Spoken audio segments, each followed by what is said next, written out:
अब तक हम सभी भारतवासी बात करते थे सर्वे भवन्तु सुखिनः, पर आज पाकिस्तान के नापाक मंसूबों को हर जगह विस्तार से इंडिया ने दिखाया। न केवल दिखाया बल्कि अपनी ताकत की भी नुमाइश अच्छे से कर दी। तो आज हम ये बात नहीं करेंगे कि कहाँ घूमने जाएं, आज हम बात करेंगे कि कहाँ न घूमने जाएं। उससे पहले मैं आपको ऑपरेशन सिंदूर के कुछ पहलुओं से रूबरू कराना चाहती हूँ, जो 22 अप्रैल 2025 को पहलगांव में हुए आतंकी हमले के जवाब में किया गया था। इस हमले में 26 भारतीय नागरिकों की मृत्यु हुई थी। इसका प्रभाव आइए जाने कि किन किन पर पड़ा।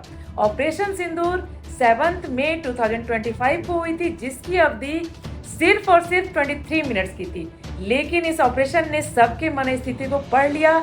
इंडिया का लक्ष्य सिर्फ पाकिस्तान में स्थित आतंकवादी संगठन जैसे मोहम्मद और लश्कर तैयबा के ठिकाने को खत्म करना था।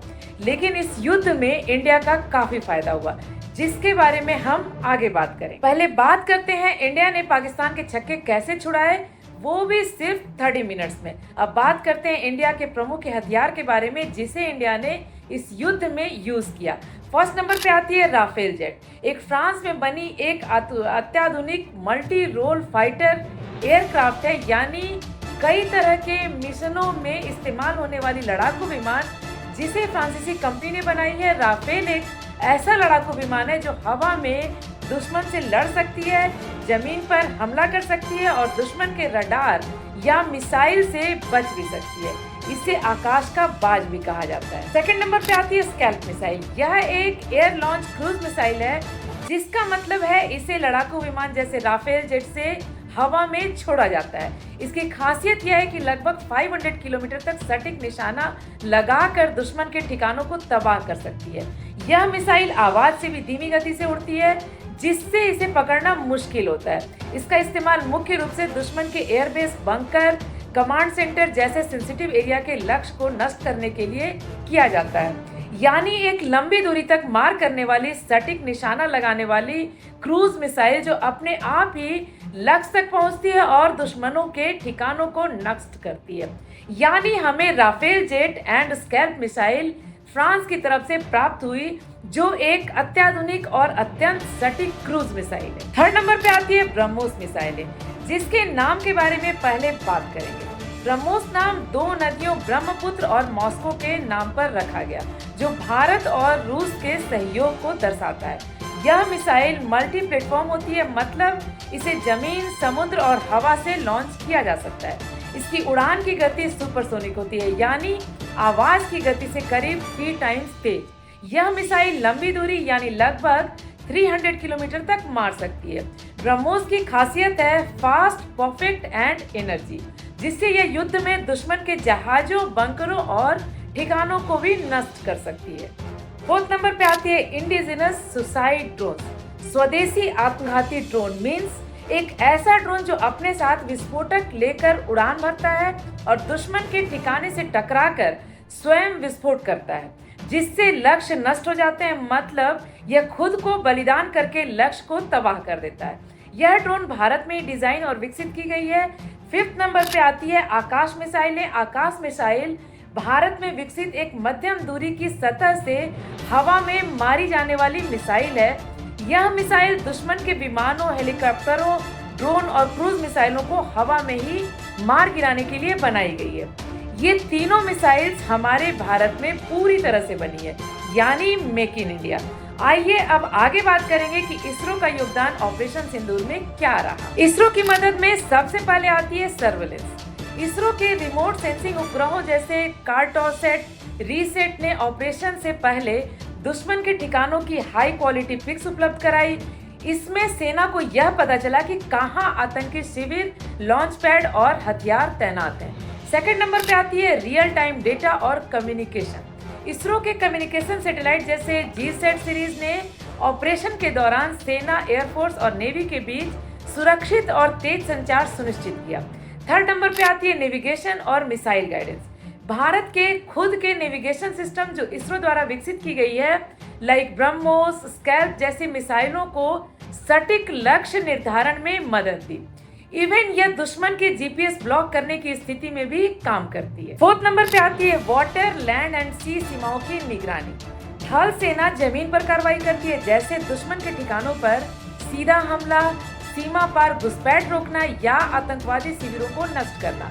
लाइक ऑपरेशन सिंदूर में भारत की स्पेशल फोर्सेज ने एलओसी पार जाकर दुश्मन के बंकर और लॉन्च पैड पर हमला किया। उन्हें जमीन से मार्गदर्शन देने के लिए नक्शे, सैटेलाइट इमेज और जीपीएस डेटा दिया गया। नौसेना में समुद्र के रास्ते दुश्मन की नौसेना तटीय ठिकानों और बंदरगाहों की निगरानी करती है। भारतीय नौसेना ने पश्चिमी समुद्री सीमा पर अपनी सबमरीन और युद्धपोत तैनात किए ताकि कोई दुश्मन जहाज या हथियार प्रवेश न कर सके। ब्रह्मोस मिसाइलें भी युद्धपोतों से लॉन्च की जा सकती है या वायुसेना आसमान से दुश्मनों के ठिकानों पर बमबारी, मिसाइल हमला और एयर स्ट्राइक करती है। ऑपरेशन सिंदूर में राफेल, सुखोई जैसे फाइटर जेट से स्कैल्प और हैमर बम का इस्तेमाल कर दुश्मन के आतंकी शिविरों को निशाना बनाया गया। इसरो के सैटेलाइट ने हवा से सही लोकेशन की जानकारी दी। इतना ही नहीं, इसरो के सैटेलाइट ने पाकिस्तान और उससे जुड़े क्षेत्रों में बॉर्डर मूवमेंट पर लगातार नजर रखी, जिससे भारतीय सेना को रणनीति तय करने में मदद मिली। ये तो हमने बात की अपनी कंट्री के रणनीति की। अब हम बात करेंगे पाकिस्तान की रणनीति। पाकिस्तान की रणनीति में सबसे पहले आती है प्रॉक्सी वॉर, यानी परोक्ष युद्ध। पाकिस्तान की सबसे पुरानी और मुख्य रणनीति है सीधे युद्ध से बचते हुए आतंकवादियों के जरिए भारत में अशांति फैलाना, जिसके लिए वहां के संगठन आईएसआई इंटर सर्विसेज इंटेलिजेंस आतंकवादी संगठनों को प्रशिक्षण, हथियार और फंडिंग देती है। इन आतंकियों को कश्मीर, पंजाब और अन्य हिस्सों में घुसपैठ कराई जाती है। यह रणनीति 1989 से लेकर आज तक अलग अलग रूपों में जारी है। उदाहरण के रूप में पुलवामा अटैक 2019 में, उरी अटैक 2016 में, 26/11 मुंबई हमला 2008 में। के सेकंड स्ट्रेटेजी की बात करें तो वो है स्ट्रेटेजिक डेप्थ नीति, अफगानिस्तान और भारत के बीच संतुलन। पाकिस्तान हमेशा चाहता रहा है कि वह भारत के खिलाफ दो तरफा दबाव बनाए, यानी एक तरफ खुद लड़ाई और दूसरी तरफ अफगानिस्तान का मोर्चा। इसके लिए वह अफगान तालिबान और हक्कानी नेटवर्क जैसे संगठनों का समर्थन करता रहा है। ये संगठन पाकिस्तान के इशारों पर चलते हैं और भारत की दखलंदाजी को रोकते हैं। थर्ड नंबर पे आती है हाइब्रिड वॉरफेयर, यानी मनोवैज्ञानिक, मीडिया और साइबर युद्ध। पारंपरिक युद्ध के बजाय अब Pakistan fake news, special media propaganda और साइबर अटैक्स जैसे तरीकों से भारत को बदनाम या अस्थिर करने की कोशिश करता है। फेक ट्विटर ट्रेंड, अफवाहें फैलाना, कश्मीरी युवाओं को बरगलाना, भारत के खिलाफ अंतर्राष्ट्रीय मंचों जैसे यूएन, ओआईसी पर झूठा प्रचार फैलाना। फोर्थ नंबर पे आती है न्यूक्लियर डिटरेंस शील्ड, यानी परमाणु डर दिखाकर आतंकी समर्थन। पाकिस्तान अपने परमाणु हथियारों की धमकी देकर भारत को हर बार खुलकर जवाब देने से रोकना चाहता है। जब भी भारत सर्जिकल स्ट्राइक या एयर स्ट्राइक करता है तो पाकिस्तान परमाणु हमले की बात करके अंतर्राष्ट्रीय हस्तक्षेप चाहता है। लेकिन भारत की नई नीति जैसे बालाकोट और ऑपरेशन सिंदूर अब इस डर से नहीं रुकती। फिफ्थ नंबर पे आती है इंटरनेशनलाइजेशन ऑफ कश्मीर, यानी कश्मीर मुद्दे का अंतर्राष्ट्रीयकरण। पाकिस्तान लगातार कोशिश करता है कि कश्मीर का मुद्दा केवल भारत पाक का न रह जाए, बल्कि इसमें यूएन, ओआईसी और पश्चिमी देशों को भी हमेशा घसीटा जाए। लेकिन भारत की कूटनीति जीत से उसे हर बार नाकामयाबी मिलती है, यानी पाकिस्तान की रणनीति सीधे युद्ध से बचो पर भारत को कमजोर करने के लिए हर परछाई से लड़ो। लेकिन भारत की नई सैन्य नीति, इसरो जैसी तकनीक और अंतर्राष्ट्रीय कूटनीति ने अब इस रणनीति को काफी हद तक बेअसर कर दिया है। अब बात करेंगे किस किस कंट्री ने पाकिस्तान को समर्थन दिया। ऑपरेशन सिंदूर के दौरान पाकिस्तान को कुछ देशों का समर्थन प्राप्त हुआ, जिनमें सबसे पहले शामिल है चाइना, जो हमेशा से उसके साथ खड़ा रहा है। आइए बात करें कि चाइना ने क्या हेल्प किया। चाइना ने पाकिस्तान को PL-15 मिसाइलें और ड्रोन तकनीक प्रदान की, जो भारतीय हमलों के दौरान उपयोग की गई। सेकंड है तुर्की। तुर्की ने पाकिस्तान के समर्थन में बयान दिए, साथ ही उसने मौके का फायदा उठाया और अपने हथियार की बिजनेस का सोचकर उन्हें अपने हथियार बेचे। थर्ड है अजरबैजान। अजरबैजान तुर्की के साथ मिलकर पाकिस्तान का समर्थन किया, जिससे भारत में इन देशों के खिलाफ विरोध बढ़ा। लास्ट कंट्री है यूएसए। हालांकि अमेरिका ने युद्ध विराम के लिए मध्यस्थता की पेशकश की, पाकिस्तान ने अमेरिका के समर्थन की सराहना की। इसे आई थिंक गलत बोलना गलत होगा। सो अब हम लोग बात करेंगे इस 30 मिनट्स के वॉर से हमें यानी इंडिया को कितने फायदे हुए। ऑपरेशन सिंदूर और उससे जुड़े मिशनों से भारत को कई रणनीतिक, सुरक्षा और वैश्विक स्तर पर बेनिफिट हुए हैं। फर्स्ट नंबर पे आती है हमारी राष्ट्रीय सुरक्षा मजबूत हुई। आतंकवादी शिविर, लॉन्च पैड और दुश्मन के बंकर नष्ट कर दिए गए। दुश्मन के भविष्य में हमला को रोकने के लिए बड़ा संदेश गया। सीमावर्ती क्षेत्रों में सेना की पकड़ और जवाबी क्षमता और मजबूत हुई। मतलब सीधा लाभ भारतीय नागरिकों की सुरक्षा और सीमाओं की सुरक्षा बेहतर हुई।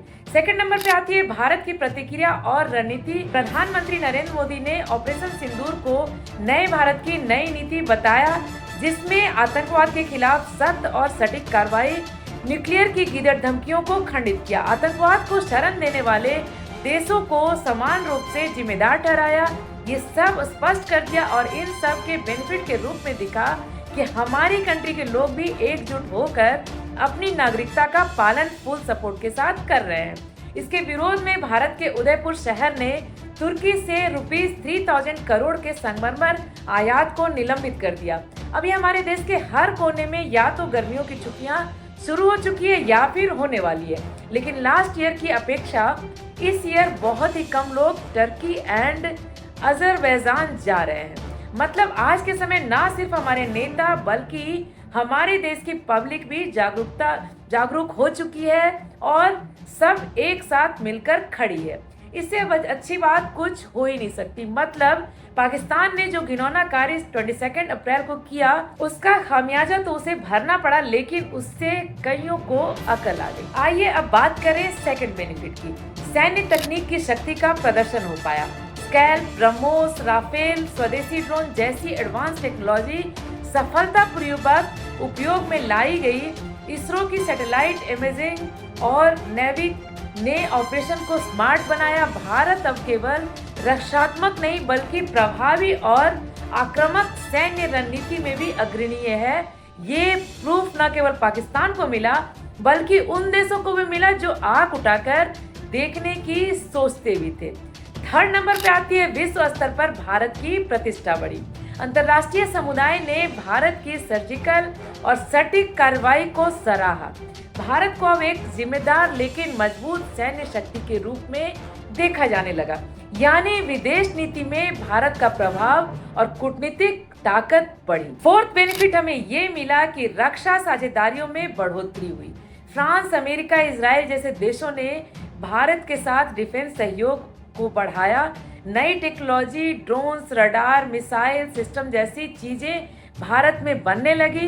भारत की रक्षा उत्पादन क्षमता बढ़ी और आत्मनिर्भर भारत को बल मिला। ये तो हमने बात की डायरेक्ट बेनिफिट्स की। आइए अब आगे बात करेंगे परोक्ष रूप से भारत को क्या क्या लाभ मिले। ऑपरेशन सिंदूर ने भारत की सैन्य क्षमताओं को और आतंकवाद के खिलाफ उसकी दृढ़ प्रतिबद्धता को प्रदर्शित किया।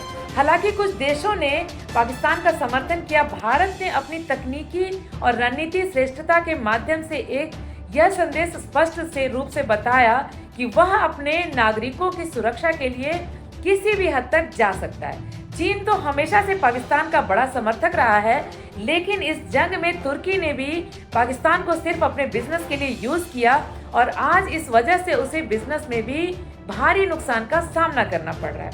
आज के समय में हमारे देश के नागरिक भी सजग और समझदार हो चुके हैं और वो जानते हैं कि उन्हें अपना फर्ज कैसे निभाना है। 2024 में तुर्की में भारत से लगभग 3.3 लाख पर्यटकों का स्वागत किया, जो 2023 की तुलना में लगभग 20% ज्यादा है। भारत से तुर्की की यात्रा में वृद्धि के कारण भारत के प्रमुख शहरों और तुर्की के बीच सीधी फ्लाइटों की संख्या में वृद्धि की गई थी। साथ ही इंडियंस के लिए काफी किफायती और सुविधाएं बढ़ाई गई थी।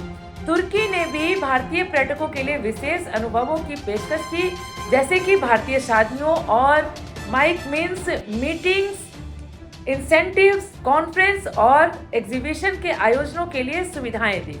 इस्तांबुल, कपाडोकिया, एंटालिया और पामुक्कले जैसे स्थान भारतीय पर्यटकों के बीच काफी लोकप्रिय हो गए थे।